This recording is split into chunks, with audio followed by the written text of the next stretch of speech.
guys, and welcome to this week's pull list section of the Coffee and Hero show. So just going to be taking you through my pull list this week, give you a little bit of an insight into what is hitting the racks this coming Wednesday, the 1st of September. So a good mix of stuff this week. They almost treated it like a 5-week month though.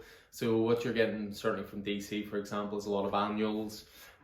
You've got an 80th anniversary one-shot special as well, 96 pager, which of course is in my pull list because I'm a big fan of those anthology titles because you get plenty of bang for your buck with it. But yeah, just to take you through what I have this week anyway, and again, these will all be available tomorrow, the 1st of September. So here is that aforementioned 80th anniversary special, which is Aquaman.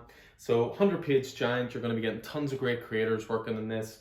You're going to have the likes of Jeff Johns, Paul Pelletier, you're going to have Dan Jurgens, you're going to have tons of great talent involved in this. And again, even if there's characters that you're not a huge fan of in terms of like ongoing runs or, you know, things like that, what you can say is there's a reason this character's endured for 80 years and there's good stories to be told. So I always think those anthologies are fantastic.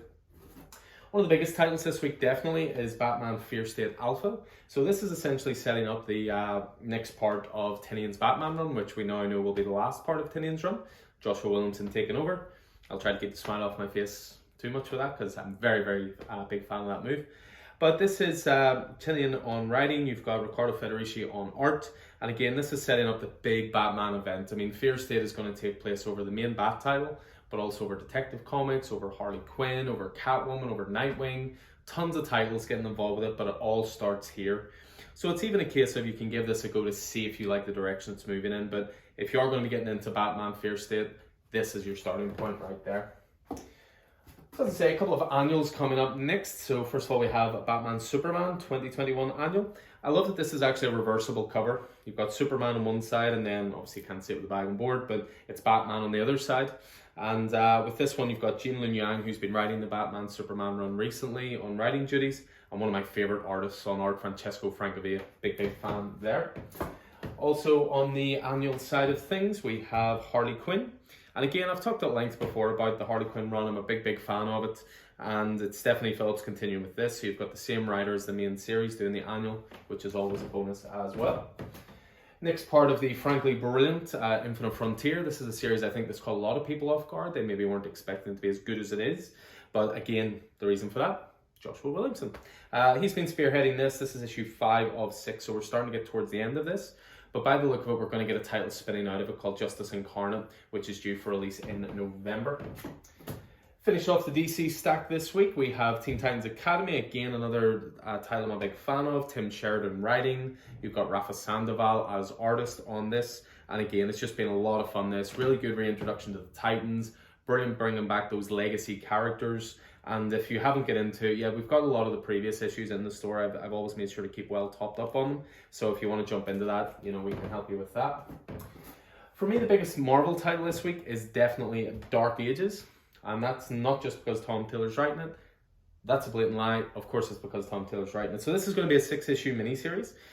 It's Ivan Coelho on art, so massive Spider-Man stalwart. You've got Rand Stegman doing covers. This is going to be an alternate universe, an alternate Marvel universe. So of course, all bets are off. You want to see your favorite characters decimated?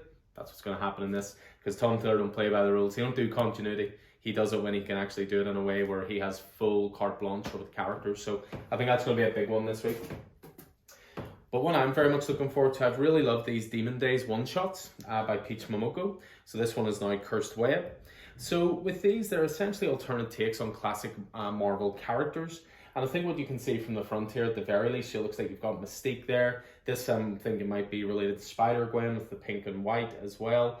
So we're obviously moving into Spider-Man territory here with this. And again, it's almost like reimagining those Marvel characters as like ancient Japanese folklore type characters. And the other two before this are brilliant.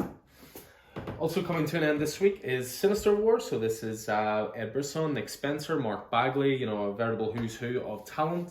I've really enjoyed Sinister War so far. This is essentially the little coda towards the end of Nick Spencer's Spider-Man run before the writer's room takes over. Another one, I actually read issue 2 of this the other day and really enjoyed it. This is Captain America, the United States of Captain America. And this is from Christopher Cantwell. You've got Dale Eaglesham working on this as well. You've got some good talent involved. 80th anniversary of Captain America, very much a celebratory story. and a lot of fun right there. But of course we get to the indie pile, and of course my pile is bloody massive as ever. First up we have an Aftershock title, Almost American. This is from Ron Mars and Marco Castiello, and this is based on a true story of a husband and wife Russian spies who typically wouldn't live long enough to tell such a tale.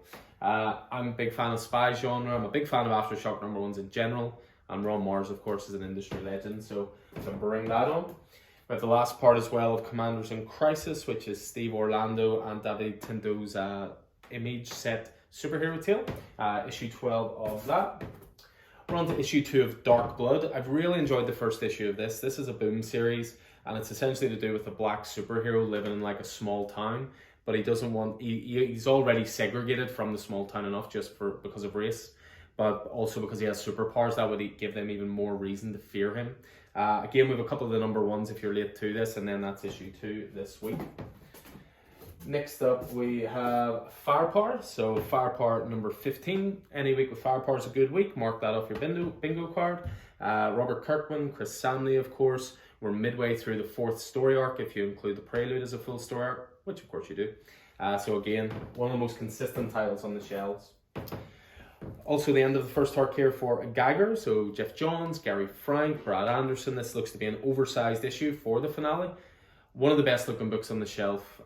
Great mythology being built around it as well. Really good story being told here. And again, this is the end of the first arc. The trade won't be too far away on that one. Also have Philadelphia, again another favourite of the store. Rodney Barnes, Jason Sean Alexander. Again, a title that just gets better and better. We're up to issue 16, so we're hitting arc 3 at this point, or midway through arc 3. Again, trades #1 and 2 are back in stock, so make sure to pop in for that if you fancy a good horror tale.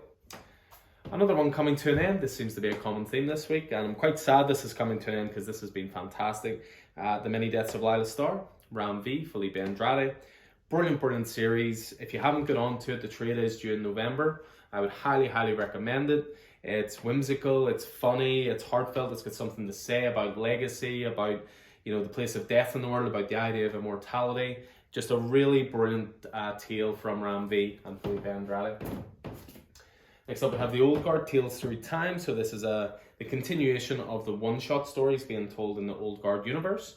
With this one you've got some good talent on here. We've got Jason Aaron writing, we've got Raphael Albuquerque doing art, we've got Kano on art. So some really good people involved here, and each issue essentially has 2 short stories in it. Pretty sweet Dark Horse horror series. This is from Cullen Bunn and Andrea Muti, who of course does Maniac of New York, and this is Parasomnia. I always love how the title page is always easy to flip and you get a totally new perspective. I really like Andrea Muti's art in general. We're up to issue 3 of that. Next up, another Aftershock title, we have Phantom on the Scan, and geez, Cullen Bunn writing again. But Mark Torres for this one instead. It's all to do with a bunch of psychics who band together because they've seen some gnarly stuff. So again, really cool title. AWA represented as always with the Resistance Uprising, so we're continuing with J. Michael Straczynski and C.P. Smith's superhero set story in the AWA universe. And again, we're up to issue 5 of 6 on that one. And speaking of AWA, we have a brand new title launching this week, and this is a heck of a team working on this. J. Michael Straczynski writing, Steve Epting on art. That is a team right there. Lovely looking art. Looks like it's going to be Secret Service based. It's set in the Resistance universe. It's going to, bring in the president. It's going to bring in, plenty of political intrigue, probably noir elements as well. This is one to look forward to this week. And just a couple more to finish off with for series that are all pretty much, fully on the go at the moment. You have Undiscovered Country 15, which of course is arc 3 of Scott Snyder, Charles Soule, and Giuseppe Camuncoli's title. And again, we're in the superhero imagination world of Undiscovered Country now. Walking Dead Deluxe. Jeez, I can't believe we're as far as issue 22 already. But as you can see, this is obviously to do with when Carol starts losing her sanity. Michonne has come into it. Stealing her man, if you will. And yeah, this is Kirkman and Charlie Adler putting on a clinic in comics as always. And then last but very much not least, again another Boom series, and this is We Only Find Them When They're Dead. This is a title that for me, it stumbled a wee bit in the opening storyline, but then it really found its feet around issue 5, and it's actually been one of my favourite titles since.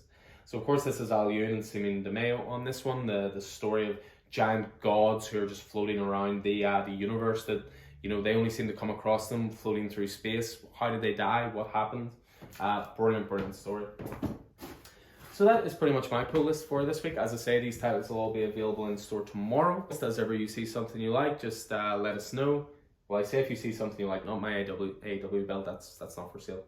But if you see anything there that you like, just get in touch. We'll get you sorted. Get titles held over if necessary. Get them out of the pools, all the usual stuff. So anyway, hope you guys enjoyed this. I hope it's proved useful, giving you a sense of what's coming next. And I look forward to seeing you in the store this week. So take it easy, and we'll see you soon.